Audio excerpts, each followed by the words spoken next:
Mesdames et messieurs, bonjour et ravi de vous retrouver dans cette nouvelle édition d'Indice, votre fenêtre sur le monde des chiffres, votre fenêtre sur le monde de l'économie égyptienne.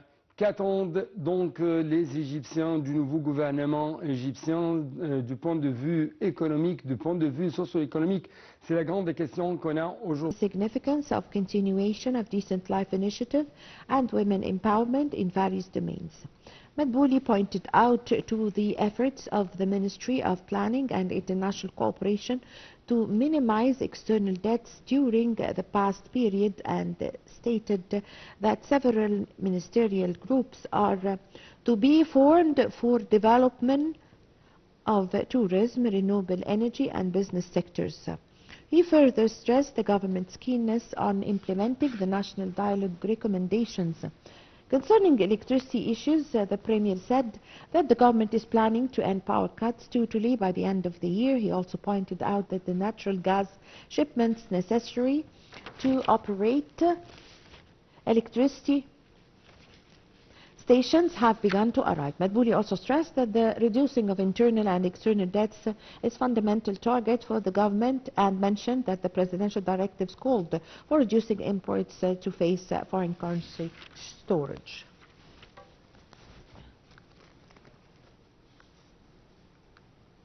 Well, to shed more light on this, we have the pleasure to have with us over the phone our dear guest, Dr. Amr Hamed, the Professor of Economics. Good afternoon, sir. Good afternoon. Well, Dr. Hamed, how did you follow the press conference by Foreign Minister, by the Prime Minister, Dr. Mustafa Madbouli today, as the Prime Minister have headed the first meeting of the new government, and the press conference, he highlighted several points. How did you follow the press conference? Well, just listening to the very short report, I think you might want to concentrate maybe on the power file, but if you want to speak about the priorities of the new government, then in this case we should emphasize or highlight four very strategic files for the new government and for sure also for the old government. If you want me to list them in order of importance and priorities, then I would highlight number one, the economic file for sure, followed by the power or slash electricity file. Then afterwards, two very important files, the education file and the health file. These are the four most important priorities of the new cabinet. Yes. Also, the Prime Minister said that the new government is directed by President Abdel Fattah al-Sisi to implement the program which has been put in, as you've just mentioned, with the education and health high on the agenda of the program of the new government as the directives of President Abdel Fattah al-Sisi, and also the economic reform as you've just mentioned, also supporting the construction process and the significance of continuing the Decent Life Initiative and women empowerment in various domains. Also with the Ministry of Planning, also the Premier have spoken today during the press conference about the merging of some ministries, like for example the Ministry of Foreign Affairs and the Ministry of Migration. This have been merged, and other also ministries have been merged, like the Ministry of Transportation and Industry. So give us an idea about merging some ministries and also introducing new ministries. Well, let me start first with what happened vis-à-vis the merging of some ministries, and let's start with one of the most important ministries, which is the Ministry of Industries and Transportation. Yes. if you want a frank analysis of this, till now people are still wondering about the relationship between these two industries, although we know that, sorry, these two ministries, I mean, although I know for a fact that especially the transportation issue is one of the top strategic important issues for the country. And at the same time, the sale of or the Department of Industry also is very important. So, and it's both of, if you want, are a real big priority for the country right now. So mixing them is still not very clear how it should be done. So this is as far as the first merging. As far as the other merger, I mean the Ministry of Foreign Affairs with the Ministry of Migration, yeah, it makes sense to maybe merge these two ministries together, although the importance of the foreign affairs issues that are becoming now on the priorities of the Minister of Foreign Affairs, as you know, especially in light of what's happening, the developments that are taking place at the moment in the whole Middle East region, and the key important role of Egypt in the middle of all these dilemmas around us. And as you know, also the location of Egypt in the middle of three very important continents, namely Europe, Africa, and Asia, with all the events that are taking place around us, and the wars and the conflicts and all these things, does not really, from my point of view, justify that we throw another very important file on the agenda of the Minister of Foreign Affairs. But at the end of the day, yes, there is some kind of relationship between the two. These are the two merging,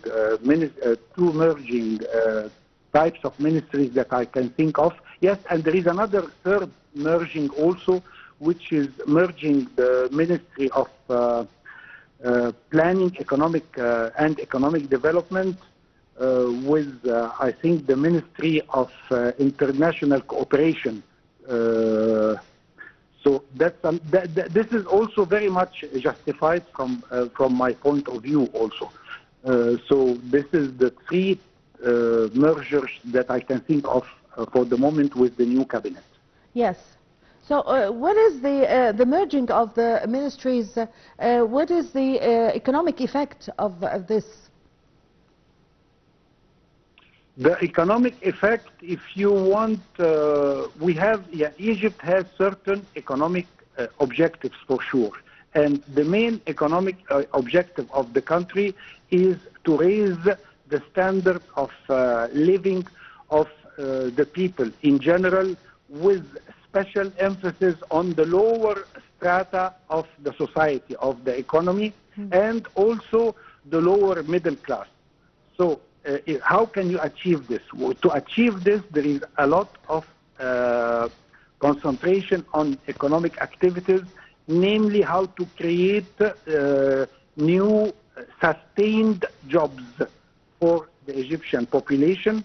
And this will come only through thinking of long-term projects that will create jobs for the Egyptians in general.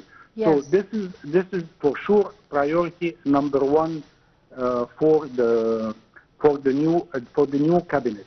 As far as the sectors of the economy that should be boosted, actually, we already mentioned industries, of course, and then it should be followed also by the tourism sector, which creates a lot of jobs, especially with the new trend now to boost the new new touristic regions in Egypt, especially the northwest coast of Egypt, as we all know now, which is a new region to be developed in terms of external foreign tourism, not domestic tourism. if you want to really compare it with the Red Sea and Upper Egypt, which is already traditionally considered a touristic attraction, but now we are focused a lot on the northwest coast of Egypt as well, and this because it's a new region and there is a lot of construction that will take place in this region. It will create a lot of jobs for the Egyptians as well. Yes, I thank you very much for your time. Thank you for your valuable information. Dr. Amr Hamid, the professor of economics, thank you very much for your valuable information. Ladies and gentlemen, a short break and I'm going to be back with you.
الله أكبر